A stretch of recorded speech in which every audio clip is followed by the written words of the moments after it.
Hello, everyone, and Assalamu alaikum. First of all, thank you so very much for all the solidarity that you have expressed towards Palestine and the Palestinian people, for every courageous and moral act you have taken to take a stance against injustice in all of its forms, in Palestine and elsewhere. I think it's because of people like you who spoke out, who reached out, who exhibited bravely your solidarity, love, and support for Palestine and the Palestinian people. We managed to defeat Israel at more than one level. The Palestinian resistance itself, as I have argued and many have argued in the past, is evolving and it's capable of, on its own, pushing back the barbarism of the Israelis, as they have demonstrated so bravely and so courageously in Gaza. But this resistance on its own will not be able to help us achieve that coveted moment of true peace, justice, and freedom for Palestine without the support of people all around the world. We are fighting for that moment where we reach and achieve our South Africa moment, the moment where there is enough critical mass of support around the world that we can finally liberate ourselves from Israel, from its military occupation, from its racist apartheid regime. For us to do that, we need various things combined here.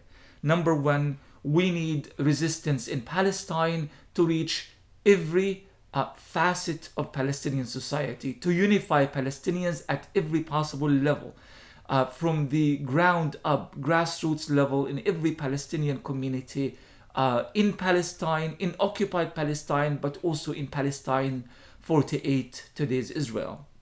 And that has been achieved with flying colors.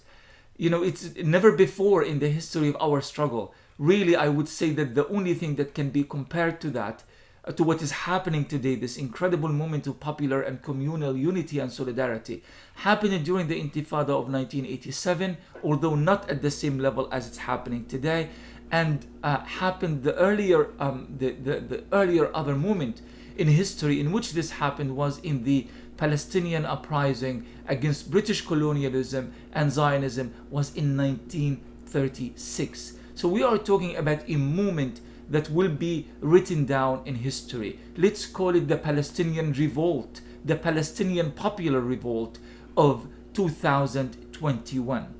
And you were part of that moment. This is not something that you are going to be writing about or reading about in history as if it's something that happened in a distant land, in a distant past and history, but rather it's a moment that you were actually part and parcel of. You were there. You stood on the side of the Palestinians. You fought with whatever capacity you could fight, by reaching out, by educating, by tweeting and posting, by standing in the street and demonstrating, by sending messages to your representatives, by holding people morally accountable, by raising your flag on top of your home, by sending messages of solidarity to your brother in Palestine. You were all part of that moment. So this is no longer just a moment of that belongs to the Palestinian people alone. It's a moment that belongs to all of us. Palestine has inspired us, and it has always inspired us, but now it has inspired us like never before. Now it is time that we move to the next step. Next step, of course, for Palestinians, they know exactly what to do, and I have argued that repeatedly. We need to stop telling Palestinians how to resist. We need to stop telling Palestinians what is the solution, how to fight and how not to fight, because they are capable of conjuring up that moment on their own. You just have to understand their history. You have to understand their point of view from their own writers and intellectuals and historians. Only then you can actually appreciate the power of the Palestinian people. And we can never grow impatient with that, because history is not wishful thinking. History is a process. and that process would have to create and generate itself on its own. And now, this is a rare moment where we can actually say that, as people who have been theorizing about Palestinian history, that this is theory in the making. We see it in practice. We see it in a tangible way. We can touch it, feel it, smell it. We can live with it. We can be part of it. This is history in the making. And the Palestinians are doing that successfully on their own. Now the question is, where do we go from here as a solidarity movement, as of people who are wishing to bring about real solid change in Palestine, the same way that real and solid change was brought about in South Africa and in many other contexts in the Southern Hemisphere, and against any form of injustice anywhere in the world. Now it's time to hold Israel accountable to its crimes. Now it's time to keep on pushing so that we can truly achieve and secure that critical mass, so that we can actually get that paradigm shift that we want. Now the question is, how do you do it?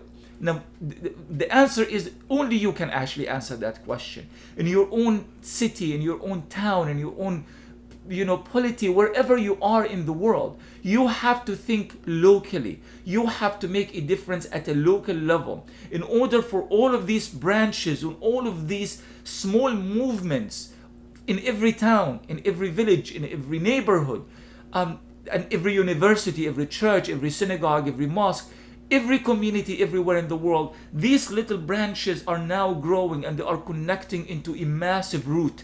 And that's how we create a mass movement at a global level. So now you have to do your homework. Some of you already have done your homework. Now you have to connect with other communities. You have to work with your elected officials. You have to work with your community leaders. You have to work with your grassroots organizers, with your universities. You have to work at every possible level in order for us to raise a unified voice, the same way that the Palestinian people have raised a unified voice as well. Chanting for a free Palestine, holding Israel legally and politically accountable, insist that sanctions, that boycott and divestment and sanctions, the BDS movement is our compass. We have to work with what the Palestinian people have already asked us to do, which is to boycott Israel. So now please go back to the drawing board. You have a new task ahead of you, and for the first time in many years, we actually have some positive energy in our movement, and we need to utilize this movement. We need to utilize it, and we need to build on it until we are actually able to finally secure real and solid and tangible victory for Palestine and the Palestinian people. Thank you so much for all of your solidarity, from the ordinary person on the street, from a person who is reaching out to his partner in university, in the bus, in the neighborhood, on social media, all the way to the athletes and the celebrities and people with large followings on social media who also try to make a difference. Every single one of you matters. This is a cause for mankind and womankind. It's a cause of humanity. And it is your cause as well. This is not about what side you stand on. There is no other side but the side of justice. And justice now is clearly and squarely on the side of Palestinians. Let's be part of it. Thank you so much.